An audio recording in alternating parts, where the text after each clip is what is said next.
મારું નામ મિત્તલબેન ગઢવી છે અને છેલ્લા 10 વર્ષથી અમે લોકો અહીંયા રહીએ છીએ અને છેલ્લા 10 વર્ષથી આની આ પોઝિશન છે।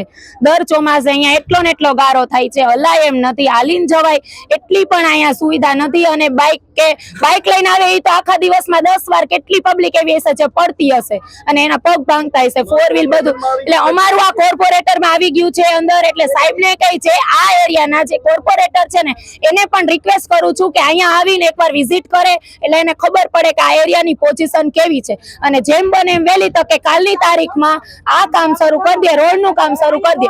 બાકી અહીંયા આ રોડ બંધ રહેશે, હવે આજે બંધ જ છે અને કાલથી અમે રોડ ચાલુ બંધ કરી દેશું, અહીંથી કોઈ વાહન વ્યવહાર નહીં થાય।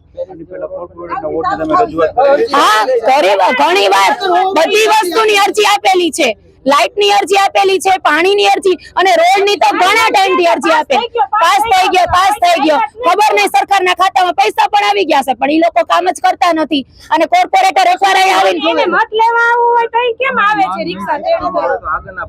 અમારી માંગ સ્વીકારવામાં નહીં આવે તો કાલે અમે અહીંયા 150 થી 200 જણાની વસ્તી છે એ બધા અમે જે થાતી અહીંયા જે છે કોર્પોરેટર આરએમસી ત્યાં જઈને અમે રજૂઆત કરશું અને હલ્લા મચાવશું અને અહીંયા બધે રોડ ઉપર બેસી જશું, અહીંયા વાહન હાલવા નહીં દે।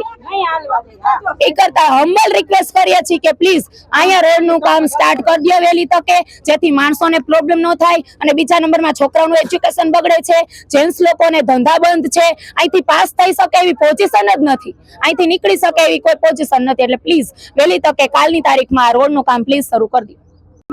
મારું નામ શૈલેષભાઈ લાંબા છે, બરોબર।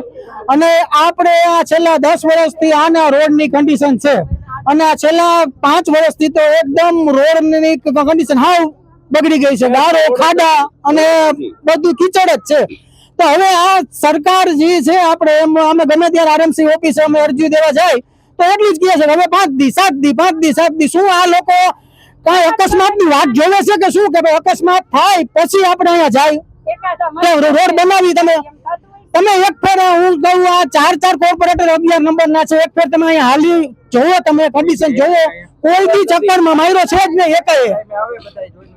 બધા ભાનુબેન બાબરિયાને હું રિક્વેસ્ટ કરું છું કે તમે એક ફેર તમે અહીંયા આવો, તમે જોવો આ રોડની કન્ડિશન શું છે। અમે આ બધું કરવા માટે રાજી ન હોય તો કાલની તકમાં 200-500 માણસ અમે ભેગા થવું ને બધું 150 ફૂટનો રોડ ચક્કાજામ કરી દેશું। આ તમને ચોખ્ખી અમે ચીમકી આપી છે, બરોબર? પછી જે થાય બાકી અમારે આ રસ્તો તો બંધ આજથી છે જ।